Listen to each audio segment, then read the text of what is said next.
माझे नाव अस्मिता.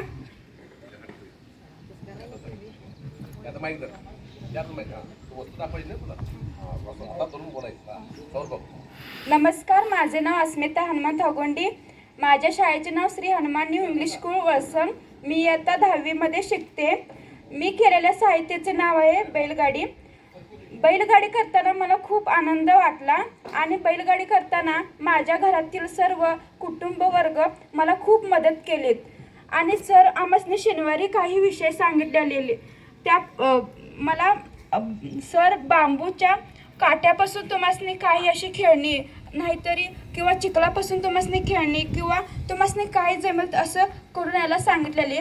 तेव्हा मला आठवलं बांबूच्या काठीपासून मी काय तयार करणार. मला असं आठवलं की बांबूच्या काठीपासून मला बैलगाडी तयार करण्यासाठी सोपी पडेल, म्हणून मी बांबूच्या काठ्या घेतल्या आणि बांबूच्या काठ्यापासून मी छान अशी बैलगाडी तयार केली.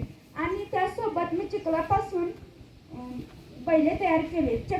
चिखलापासून बैले तयार करत असताना चिखलात हात घालताना आणि बैल बनवताना मला खूप आनंद झाला.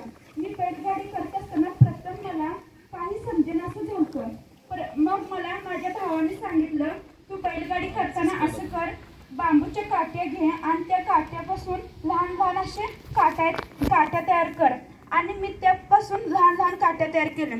आणि त्या काट्या तयार केल्यावरनं मला ते बैलगाडी करताना काट्या चिटकवण्याचं खूप अवघड असं वाटत होतं. ते काट्या तरी काय केलं तरी पण चिटकत नव्हत्या. मग माझ्या भावानं एक युक्ती सुचवली आणि त्या काट्यासने 2 काट्यापासून त्यांना बांधलं आणि त्या काट्यापासून एक अशी मोठी अशी फळी तयार केली. फळी तयार केल्यावरनं मग मला पुढचं बैले बांधण्यासाठी ती काही सूचना मग माझ्या भावाने सांगितलं.